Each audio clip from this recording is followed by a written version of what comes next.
okay if we, husband and I, decide not to engage anymore with a couple whose husband was sending off messages to my husband?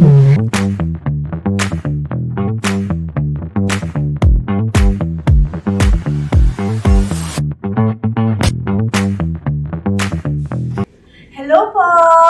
Welcome po sa ating very special na episode ng Payong Kapatid. Baka nagtataka po kayo kung nasaan ako. Actually, mga kapatid, medyo busy ang mga kuya natin. Kaya mga kapatid, para po sa inyong pupuntahan natin si Kuya Bong sa kanyang meeting. Mag-i-excuse muna tayo at medyo dumadami na mga ating tanong sa NGL app. Kaya maraming salamat po sa inyong mga katanungan. Kaya mga kapatid, samahan niyo po ako, puntahan na ho natin si Kuya Bong. Let's go, let's go!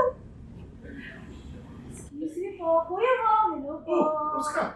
Opo, kuya, kasama ko po ating mga kapatid. Mag-hello naman po kayo. Hello po! Hello po, kamusta po? Ayan, Opo. nako.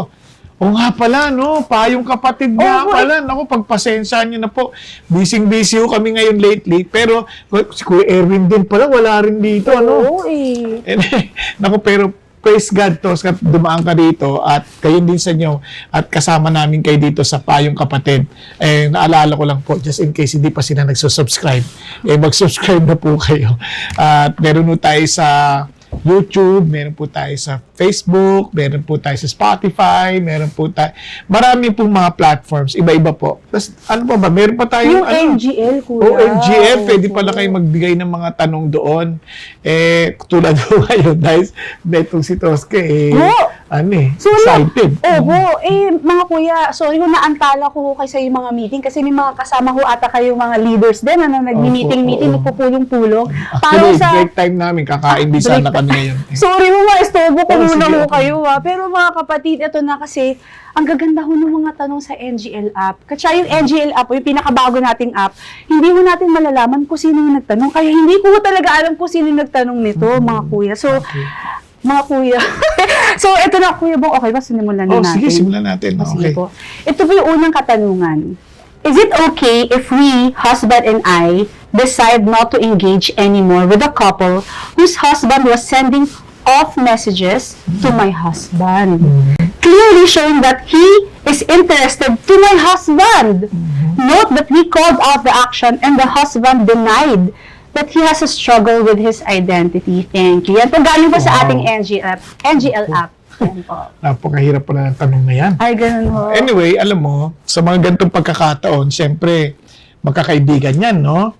Ngayon, ano ba yung off messages na yon na they're becoming concerned? Siguro, instead of asking yung struggle ng tao, itanong nila, why are you sending these messages? As friends, of course, it's not bad na sabihin mo kung ano yung problema, sabi mo, kasi medyo off po talaga yung message and it is subject to misinterpretation. Okay, instead of judging right away the person, give the person the benefit of the doubt. And from there, ang tanong niya kasi, kailangan ba naming iwasan? Sabi mo, alam mo, if you can stop doing this, okay na, magkakaibigan tayo Pero, sorry na lang, kasi kapag tinutuloy mo to, kami na lang, medyo lalayo na lang muna kami sandali sa inyo. It is not bad to be straightforward. O kasi, syempre, magkakaibigan naman kayo di ba? Hindi ka naman umiwas dahil walang issue. At least parang maliwanag yung issue. And if the person, your friend, is willing to change and willing to do something parang to correct the situation, di bakit naman kayo kailangan lumayo ng todo, di ba? Baka matulungan nyo pa sila in the relationship with the Lord, matulungan pa sila sa kanilang mga pinagdadaanan, unless mag-worsen lang yung attitude niya, yung kanyang struggle based on the messages. Doon na kayo straightforward, pasensya na kayo para to avoid yung yung mga hindi magandang relationship magkaroon ng hindi magandang relationship. Sasabihin na medyo maglalaylo muna kami sa pakikipag-usap namin sa inyo. Thank you, kuya. Kasi po yung nakalagay po dito, kuya, kasi off messages, kaya sinabi dito na he is interested to my husband. So parang naisip ko po yung husband interested doon sa isang husband. Parang ganun. So parang type niya yung isang husband. Parang So sino ang main type? Yung asawa niya? Yung asawang lalaki ng first couple, may type niya yung husband nung Yes, that's second right. couple. Kaya nga, di ba? So itong couple na to ngayon, they're asking if it's okay na hindi nila kakausapin, lalayo na muna sila sa couple, di ba? Opo, parang Yun. ganun po. Not So, yun engage yun. anymore. Kaya yung sabi ko, you clarify the messages, and sabi niya, kung magpapatuloy kayo with this off messages, I'm sorry, yung kung sino yung lalaki involved, baka hindi alam din asawa. I'm sorry, we have to refrain from seeing you as often as before, kasi nga, to avoid na lumala yung situation. Pero kung sasabihin ng lalaki, hindi okay na, hindi na ako magsasend ng messages. Pero i-win nyo pa rin sila para sa Panginoon Diyos. Ganun po. Pero kuya, may tanong po ako kasi kunwari ganun nga po yung sitwasyon. Yung couple po ba na parang na-awkward dun sa isang couple, kailangan po nila bang humingi ng advice or ng kumbaga godly advice sa kanilang mentors? Should they be accountable to somebody? Hindi naman masama. If there's someone na nagme-mentor sa kanila, it's good for them to know. For accountability purposes. Ang danger lang, parang kumalat yung kwento na kawawa naman, instead of helping the person, nailagay siya sa sitwasyon na parang naikwento na, nakalat na, instead na matulungan mo, lalayo na lang yan kasi parang napapahiya. Di ba? Opo. Kaya nang ingatan ninyo na huwag dumating sa punto na mapapahiya pa yung tao. Kasi ang objective natin lagi, listen to this Okay. Sa Galatians chapter 6 verse 1, if your brother is caught in a sin, in a sense, ito principle na to, ito kasalanan na, it's worst condition na to. If a brother is caught in a sin, those who are spiritual, meaning talagang you are making sure that you're walking with the Lord. Diba? Those who are spiritual, restore such brother, parang ganon, gently. Di ba? Ang direction mo lagi is to restore, not to destroy. So if the act will destroy, huwag mo ituloy. Dapat pinag-iisipan mo kasi spiritual nga you're praying about it, you're asking God's direction on how to do it. So taanin mo gently, gagawin mo gently. So, para that mag-ingat ka lang din, ikaw mismo, kasi baka ikaw naman din mahulog. Ganon. Yun nga kuya, kasi pwedeng maganda naman yung, kunwari yung second couple. Sige, tulungan natin couple na yun. Paano kung mag-reach out yung second couple, lalong mahulog yung husband dun sa first? Lalong mahulog, kaya nga, diba? sasabihin mo na nga dun sa kung magpapatuloy ito, hindi na ako tutuloy sa'yo. Medyo lalayo kami. At least maliwanag na hindi mo lang basta iniwasan. Kasi ang heart natin is to help. Di ba? Ngayon, kung yan ay couple na pare-paro kayong Christian at meron kayong accountability sa church, ganyan, it's not bad na tulungan nyo yung kapatid na hindi, na matulungan siyang lumago. Sabihin nyo kunyari kung sa sistema na halimbawa sa CCF, kung saan ako nakakasama, sa sistema doon, meron kami mga upline, then I can ask, kung kami magkakasama sa isang D group, then we will help the person as a D group. Di ba? Hindi yung parang pinabayaan mo na sa kanyang kasalanan, kawawa naman. Thank you, kuya. So, kuya, kasi kumbaga, kunwari, if I place myself dun sa situation ng wife, medyo ma-awkward ako na, shocks type niya yung asawa ko, parang nakakainis tapos lalaki pa yun may type sa asawa ko. Parang, kuya Bong, kunwari may mga nanonood na nakaka-relate dito sa topic na to, ano po ma-advise po sa aming mga wives na parang if we find ourselves in that situation na may nagkaka-type sa husband namin, pwedeng babae, pwede rin lalaki. Ano po ba ma-advise sa amin, mga wives? Maging open kayong dalawang mag-asawa, na dalawa kayo nag-agree on how to help the person. Di ba? Kayong dalawa, kung yung asawa mo talagang would feel very uncomfortable, di sabihin nyo lang, sorry, medyo uncomfortable kami, yung asawa ko especially, so distansya na lang muna kami. Kasi alam mo, masira yung pamilya nyo dahil lang sa ibang tao, di ba? Opo. Thank you. So, babantayin mo na, kahit mapababae yan o lalaki yan. Ang masama kung yung asawa mo ang mayroong kursunado doon sa kabila. Yun, ibang usapan yun. Kailangan tulungan mo yung asawa mo na wag mo siya itulak sa sitwasyon. Don't ever do anything na maipupush mo yung asawa mo towards that direction, that wrong direction. Sa halip, be a person to help your husband na maging mailapit siya sa Diyos at maayos ang inyong relationship. Karang sa mag-asawa, halimbawa, pag yung asawa mo parang nahuhulog na nga, natutukso na sa ibang tao, huwag ka nang nag. Di ba? I-win mo siya sa paraan ng Diyos with a quiet and loving spirit. Ano? So, ibig sabihin, kuya, pag nag-nag ako, lalo mapapala yung asawa ko, lalo Siyempre, mapapalapit justify siya ngayon na kung bakit siya lumayo sa'yo. Kaya yan, mga kapatid, huwag tayo magnanag sa mga asawa natin. Delikado. Pero mga kuya, ito pong tanong, kasi ang ganda po talaga ng question, and I'm so happy with this NGL app kasi unfiltered siya, kuya. Siguro iba, gusto nang tanongin, but they're just Ang hirap lang, wala si Kuya Erwin dito. Diba? Kuya Erwin, di ba? Babawi ko kami sa inyo. Wala lugi ako dito. Hindi naman lugi kasi syempre. Tulong natin to sa mga kapatid. Opo. Wala Pero naman. Bibiro lang naman ako. Kuya, okay lang follow-up Oo, question. sige, follow. Kumbaga, nung hindi pa po ako Christian, I understand that's kind of parang the norm, no? Pero pag Kristiyano, ang Kristiyano po ba, followers of Christ, pwede rin po bang mahulog sa ganitong klaseng temptation or talagang totally mag-sin na talaga? Paano yun, mga kuya? Siyempre, Paano yun? mapa-Christian ka o hindi, ano yan eh, tukso yan eh. The temptation is temptation. Walang pinipili yan.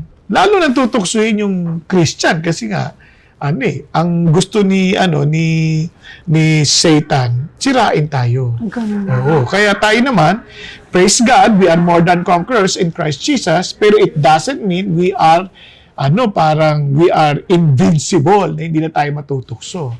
Matutukso tayo kung hindi tayo maingat. Di ba? Kaya mag-iingat din tayo. So, ano po mga ipapayo mo, kuya? Okay, ang dami kong tanong. Oo. Ay, wala ko na makakamiss na rin, kuya. Gugutom na nga ako. Hindi. Okay lang. Kuya. Habang sinisilbi naman yung food kasi Apo. break time naman talaga namin. Mukhang adobo po at ang order nyo, ha? Hindi naman.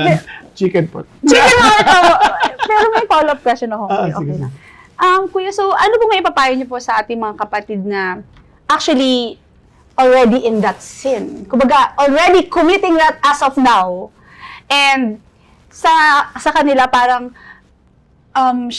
parang mali pero parang masaya yung puso ko pero parang something na hindi okay. Parang ano po may ipapayo niyo sa mga kapatiran na actually doing that sin already? Naku, alam mo, ang kasalanan, masarap lang sa una yan. Pero, may consequences yan eh. Kasi you are free naman to choose anything you want to do in life. But you are not free to choose the consequences of your choices. Ayun. Sin yan. Kaya kasabi ng Bible sa James, chapter 1, nagsisimula yan sa lust. Then after nyan, magko-conceive na yan. And it births to sin. Then sin leads to death. So, hindi nakakatuwa ang consequence ng sin. Katulad, tinan mo lang ginawa kay Eva, sarap, kinagat, sarap. Tinikman ni Adan, sarap. After nun, ano nangyari? They were separated from God, and when they are separated from the Lord, ano nangyari? Look at the chaos and the sufferings we're experiencing right now. Opo. Because people are always choosing yung mga bagay that's not pleasing to the Lord. Yes, they know the right and what is right and wrong, normally, generally, pero we have no capacity to do what is right. Kaya nga sabi ni Lord, ako lang magde-determine. Kaya ngayon, dito na yung tao, how to determine what's right and wrong. Ayun. Kaya pati yung hindi na nila ma-identify. Kaya marami na ngayon, yung mali, ginagawang tama. Yung tama, ginagawang mali. Di ba? Yun din na nakalagay sa Isaiah. Pero kuya, may tanong po ako, baka, close naman ako kay Lord, kasi nagpipray naman ako, baka pwede ako mag-pray kay God na wala nang consequences. Pwede po ba yun? Hindi, alam mo, si David, a man after God's own heart, hindi siya nakalusot sa consequences. Man, after God's own heart, hindi nakalusot? Kasi yung consequence, hindi yan parusa lang. Sabi ng Bible, do not be deceived. You shall reap what you have sown. Tanim yan eh. Aanihin at aanihin mo, ano tinanim mo? Kaya hindi necessarily lang yan, hindi naman yan basta parusa lang, o sige na, patatawarin kita. Hindi. Tanim yan na aanihin mo. Yun. So, anihin talaga, darating po ang Aanihin mo, panahon. darating yun. Hindi agad-agad, kasi pag nagtanim ka naman, minsan di man agad-agad umaani. So, ibig sabihin, kuya, is it safe to say na pag nagkasala ka, itaga mo sa bato, darating talaga ang consequence? Ganun ho? Hindi naman, kasi minsan, sabi rin ng Bible, in His grace, we do not suffer the the consequence of the sin we deserve. The sin we deserve. Or the consequences of our sin we deserve. Di ba? Kaya nga sabi ni you have not dealt with me according to what my sin deserves. Sabi sa Psalm 103, di ba? So, sa totoo lang, si Lord Jesus ang nag-suffer for our sins. Oh. He died for our sins. So lahat po ng mga nangangulunya, ganyan, yun po ang, si Jesus ang nagbayad nung kasalanan nila? Pero wag mo itutuloy kasi nga, tingnan mo, sabi ng Lord, sabi ganun, you better, do not defile the marriage bed. Sabi niya kasi, the Lord will judge the adulterers and the fornicators. Hindi joke yan. So, sakto po, kuya, kasi yung susunod po na question, medyo related po dyan. Okay lang po ba? Sige. Medyo i-connect ko na po. Meron po isang question na nagpadala. Sabi po niya, good evening po. I want to be totally honest with my husband that I have cheated and had our baby aborted. Wow. I already told him that I cheated, but not the whole story of it. Now that I follow Jesus, my reasons back then is no longer important. How will I do it? He is an unbeliever and an OFW. Ayan po. Wow. So, bigat nga niyan. Oo po. Alam nyo, siyempre, merong direksyon ang Diyos sa puso mo. Just like what perhaps the Lord is telling you now to be honest, di ba? To be totally honest to your husband. Yung sin, may consequence yan. Ito mga possibilities. Ideally, patawarin ka ng husband mo and let's start all over again. That's very ideal and that's what we want to somehow experience.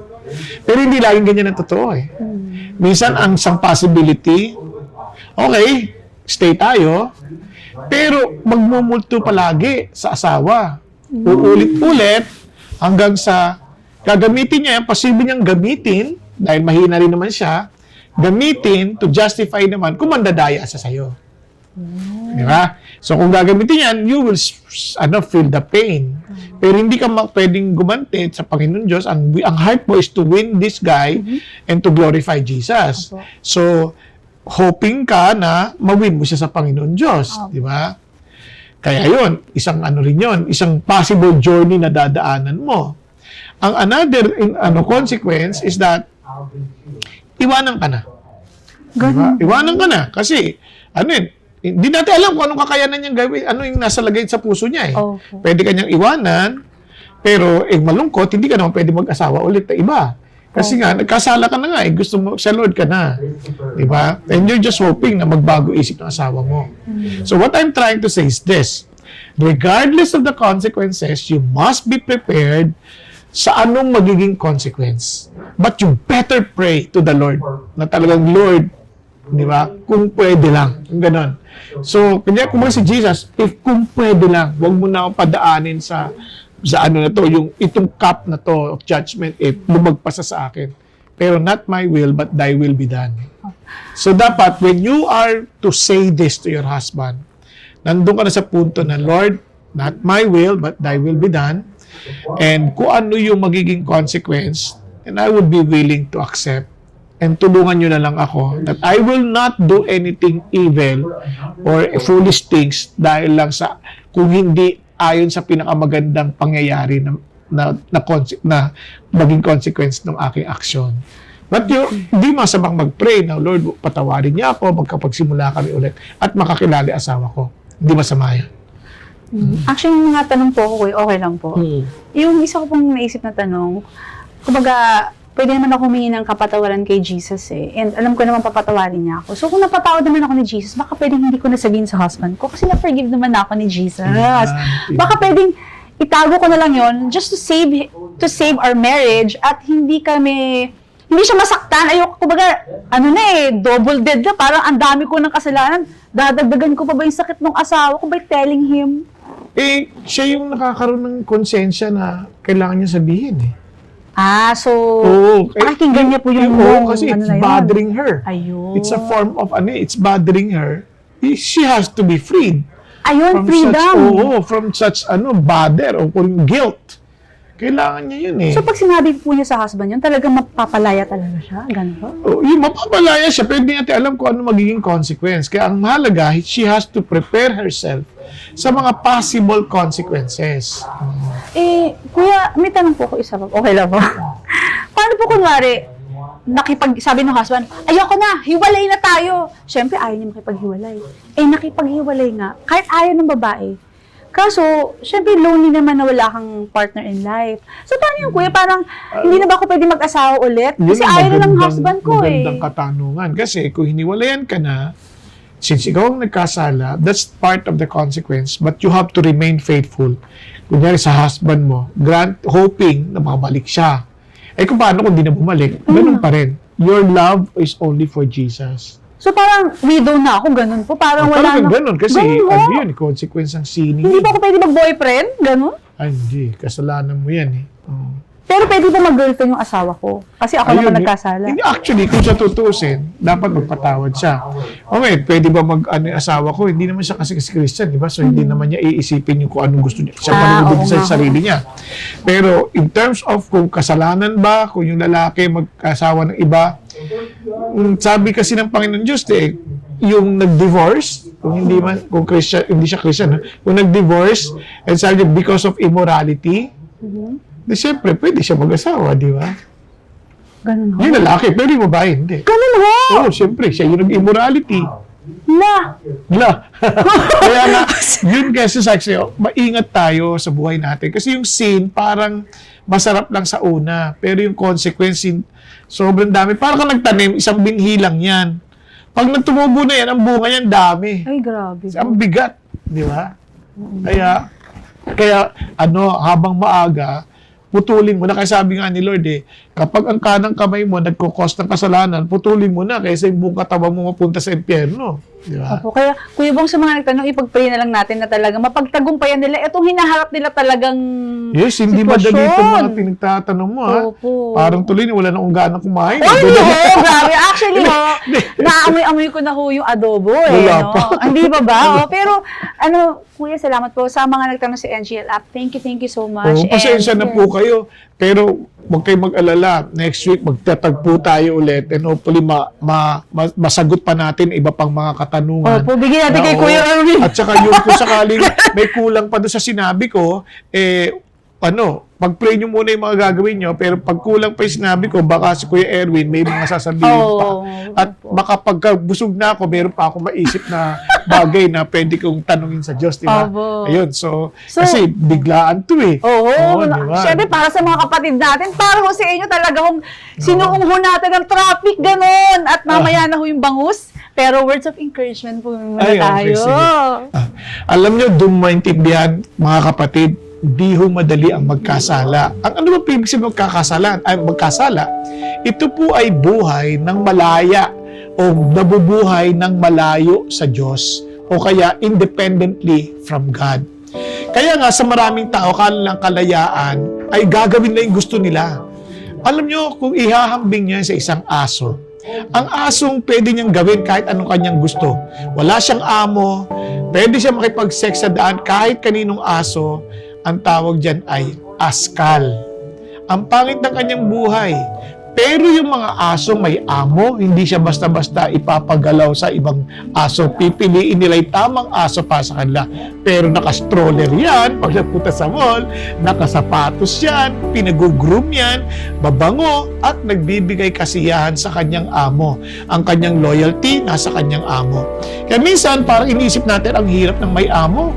Pero totoo lang, kung sa buhay natin, meron tayong Diyos, bibilang nating amo, at susundin ang kanyang kagustuhan, hindi sasakit ang ulo natin. Kasi siya ang mag-aalaga sa atin, siya ang magkakalob ng pangailangan natin, siya ang magbibigay ng kabuluhan ng buhay natin. Kaya nga sabi ng Bible, seek first His kingdom and His righteousness, and all these things shall be added unto you. Kaya ang tanong mo dito, huwag niyo sabihin Christian ho kayo. Ang sabihin niyo, ako ba'y sumusunod talaga sa aking amo, sa aking Panginoon, ang Panginoong Jesucristo. At masasabi kong siya talaga yung loyalty ko nasa Kanya at ang buhay ko'y magbigay kasiyahan sa Kanya. Kaya pagpalain tayo ng Panginoon Diyos at magpasakop tayo sa ating Panginoong Diyos na dakila, mabuti at buhay. Praise God. Thank you po, Kuya Bong. Praise God for the provision of yung wisdom ni God at provision ng pagkain. Kaya, naku, Kuya, gutom na ako. Pwede ba makikain na rin ako dito sa inyong sige lunch po, meeting? oo. Pero, Kuya, bago tayo bye-bye, syempre, yung tagline. Oo nga naman. Kaya naman po mga kapatid, umulan man, umaraw, o Bumagyo! kung kailangan nyo po ng payong, andito po ang Payong Kapatid! Alam niyo po, masaya po kami na nakakasama namin kayo every Tuesdays and every Saturdays. And syempre mga kapatid, ang tanong ko po naka-follow na po ba kayo sa ating mga social media pages? Meron po tayo sa Facebook, Payong Kapatid Official Page. At syempre, meron din po tayo sa YouTube at Payong Kapatid PH. At mga kapatid, sa mga mahilig mag-Spotify, meron po tayong Payong Kapatid Podcast. Naka-follow na po ba kayo? Please follow. And mga kapatid, bagong-bago, meron po tayong bagong social media page, which is NGL. Ano po yung NGL? Ito po ay pwede po kayong magtanong at anonymous. Hindi po namin malalaman kung sino po ang nagtatanong, pero mga kapatid, ito po yung bagong-bago para ma-welcome po natin, marinig po natin ang inyong mga questions kung medyo mahihain tayo. No problem! So, ida-download nyo lang po yung NGL app at Payong Kapatid and type away your questions. So, mga kapatid, nais po namin kayo makasama at syempre ating mga kuya, masayang sinasagot ang inyong mga questions at syempre magbigay ng payo sa inyong mga kapatid. God bless po and see you soon!